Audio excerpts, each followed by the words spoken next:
এই ভিডিওটা আমার পোস্ট করার কোনো ইচ্ছা ছিল না, কারণ অর্ধেক ভিডিও আমার করাই হয়নি। কিছু কিছু ভিডিও করেছি, তাই ভাবলাম দিয়েই দিই। তো হ্যালো এভরিওয়ান, কাল ছিল আমাদের মন্দিরে কালী পুজো। তো সকালবেলা আমি রান্না বান্না করে এই যে বরের সাথে সাজাতে চলে এসেছি। আর এদিকে মা আর আমার বর সকাল সকাল বাজার করে নিয়ে চলে এসেছে। তারপরে দেখো মন্দিরের ভোগ রান্না করে আমরা সবাই মিলে ঠাকুর আনতে চলে গেছিলাম। তো দেখো আমরা কত আনন্দ করতে করতে ঠাকুর আনতে গেলাম।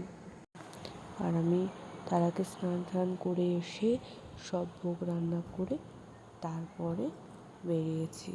দেখো মাসিরা সবাই আমার সাথে ছিল। তো এই দেখো আমরা চলে এসেছি ঠাকুর নিয়ে। তারপরে ওখানে গিয়ে আমি ঠাকুরকে সাজিয়ে গয়না পরিয়ে তারপরে নিয়ে আসলাম। আর কিছু গয়না মায়ের কাছে ছিল, তো সেটা আমি এখানে আসার পর মা আমাকে দিল, তারপর আমি পরিয়ে দিলাম।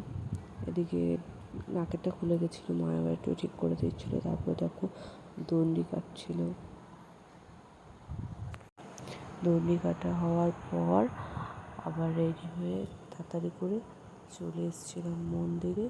তার আগে এই যে আমার বর আর আমার ভাসুর মিলে ঢুকিয়ে দিল মা কালীকে মন্দিরে। তো এই যে আমি রেডি হয়ে চলে এসেছি, দেখো আমাকে কেমন লাগছে। এটা আমার মাসি, এই যে মা। আমাকে, আমার শাশুড়িকে, মাসিকে সবাইকে কেমন লাগছে সবাই বলবে। তো এই যে এরা গল্প করছে আর পেছনে দেখো কত লোক। তারপরে আমি সামনে চলে গেছিলাম। তারপরে কোনো ভিডিও করা নেই, তার মাঝেও কোনো ভিডিও করা হয়নি সকাল থেকে, কারণ আমার ফোনটায় গান চলছিল মাইকে। তো সে কারণে আমি কোনো ক্লিপও নিতে পারিনি আর কোনো ভিডিও করা হয়নি। দেখো ঠাকুরমশাই পুজোর জোগাড় করছে এখন, মানে ঠাকুরমশাই এসে আমরা সব জোগাড় করে দিয়েছিলাম, ঠাকুরমশাই সব গুছিয়ে নিল। দেখো মাকে কত সুন্দর লাগছে। এরপর হচ্ছে এই যে যজ্ঞ হবে। তো তারপরে 3:30টার সময় আমরা ঘুমিয়েছি। 1:30টার সময় পুজো শেষ হয়েছে। তারপর সবাইকে প্রসাদ দিয়ে নিজে প্রসাদ খেয়ে খাওয়া দাওয়া করতে করতে 3:30 বেজে গেছে। এই যে আমার বর মোবাইল ঘাঁটছে।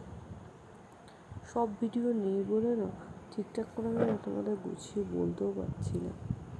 তো কোনো রকম ম্যানেজ করে নিও।